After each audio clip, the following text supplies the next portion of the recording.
মন্ত্ৰী ৰমেশ পেগু ডাঙৰীয়া, ইয়াত উপস্থিত উপায়ুক্ত মহোদয়, ইয়াত উপস্থিত আমাৰ আৰক্ষী অধীক্ষক ডাঙৰীয়া, আৰু ইয়াত উপস্থিত মোৰ ককাইদেউ ময়ূৰ বৰগোহাঁই ডাঙৰীয়া, আৰু উপস্থিত খিলঞ্জীয়া থলগিৰি জনগণ সকলোকে পোনপ্ৰথমে বৈপ্লৱিক অভিনন্দন, বৈপ্লৱিক অভিনন্দন আৰু বৈপ্লৱিক অভিনন্দন। এতিয়া কথাবিলাক খুব আমি খুৰাখুৰিকে ছাৰ আপোনাৰ আগত ক'ব লাগিব। শিৱসাগৰত 2017 চনৰ পৰা আমাৰ ওপৰত আক্ৰমণ হৈ আছে। 17 চনৰ পৰা আজি 24 চনলৈকে প্ৰায় 12-14টামান আক্ৰমণ হৈছে, আৰু এইবাৰ প্ৰথম জেললৈ গৈছে। প্ৰত্যেকবাৰে আজি মই মন্ত্ৰী মহোদয়ক এটা প্ৰশ্ন কৰিছো, প্ৰত্যেকবাৰে অনা অসমীয়া শ্ৰেণীটোৱে আমাক প্ৰহাৰ কৰি থানাত লাঞ্চ আৰু চিংৰা খাই কেনেকে জামিন পায়, আপুনি সেইটো কথা আমাক ক'ব লাগিব। এইটো আমাৰ ওপৰত অন্যায় হৈছে, সেইকাৰণে শিৱসাগৰ মানুহ ক্ষোভিত হৈছে।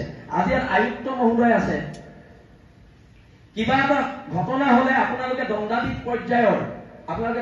পৰ্যায়ৰ তদন্ত দিয়ে, কিন্তু সেই ছোৱালীজনীৰ ক্ষেত্ৰত কিয় দণ্ডাধীশ পৰ্যায়ৰ তদন্ত দিয়া নহল? আমাৰ তাত প্ৰশ্ন আছে। আপোনালোকে ৰাতিৰ ভিতৰত NSA লগাই আমাক 3 মাহ জেলত ভৰাব পাৰে, কিন্তু সেই মানুহকেইজনৰ ওপৰত দণ্ডাধীশ পৰ্যায়ৰ কিয় এটা তদন্ত ঘোষণা কৰা নহলে? আৰু প্ৰশাসনৰ মানুহ কিয় তাত গৈ ছোৱালীজনীৰ ওচৰলৈ এটা যাব লাগিছিলে? আৰু এটা কথা মই স্পষ্টকে কৈছো, যেতিয়া ছোৱালীজনীক ছাৰ মাৰিছে, ছোৱালীজনীৰ বিৰুদ্ধে গৈ পেলাই এজাহাৰ দিছে, যিকেইটা মানুহে মাৰিছে, আৰু সেই এজাহাৰখন উঠাব লাগিব। সেই এজাহাৰ অসম চৰকাৰে উঠাব লাগিব, এইটো আমাৰ দাবী আছে। বাৰে বাৰে আমাৰ থলগিৰি খিলঞ্জীয়া মানুহখিনিয়ে বাৰে বাৰে আমি অত্যাচাৰৰ সন্মুখীন হৈছো।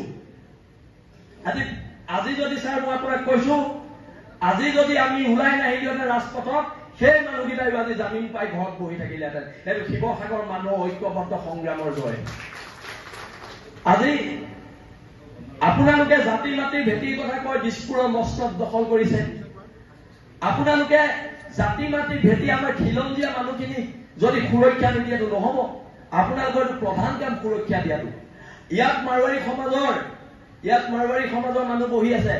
আপোনালোকে কওক, কোনদিনা কোনোবা সংগঠনৰ মানুহে আপোনালোকৰ লগত অভদ্ৰামী ব্যৱহাৰ কৰিছে? আপোনালোকৰ বিপদত বসন্ত দাই কৈ গল, চৰিতা তস্তিবাল মাৰোৱাৰী সম্প্ৰদায়ৰ ছোৱালী আছিলে, বসন্ত গগৈহঁতৰ নেতৃত্বত তেতিয়া আন্দোলন হৈছিলে। এজন মাৰোৱাৰী মানুহে দোকানৰ চাটাৰখন মাৰি চৰিতা তস্তিবালৰ কাৰণে ওলাই নাহিলে। কিন্তু এজন মানুহ আপোনালোক ওলাই নাহিলে। আপোনালোকৰ জাতিত কিয় আপোনালোকে ব্যৱসায় ডাঙৰ বুলি ভাবিলে?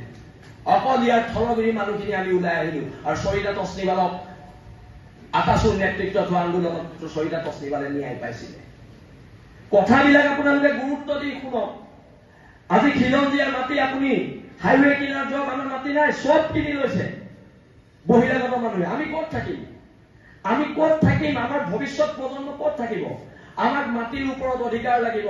আজি ইয়াত মাৰোৱাৰী সম্প্ৰদায়ৰ মানুহ আছে, আমি ৱেলকাম জনাইছো অহাৰ বাবে।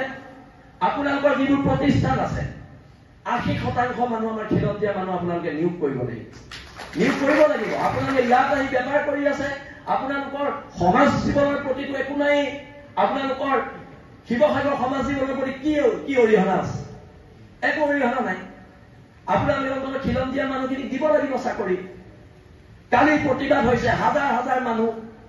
কোনোবাই আপোনালোকক কিবা এটা বেয়াকে কৈছে নেকি? এইটো আমাৰ সহনশীলতা। কিন্তু আমাৰ সহনশীলতাটো আপোনালোকে আমাক দুৰ্বলতা বুলি নাভাবিব। আমাৰ সৰলতাটো আপোনালোকে দুৰ্বলতা বুলি নাভাবিব। আপোনালোকে যে ইয়াত বেপাৰ কৰি আছে, কেলে বেপাৰ কৰি থাকিব পাৰিছে জানে? অসমীয়া মানুহ অতিথিপৰায়ণ, অসমীয়া মানুহ সহজ, অসমীয়া মানুহ সৰল, সেইকাৰণে পাৰিছে।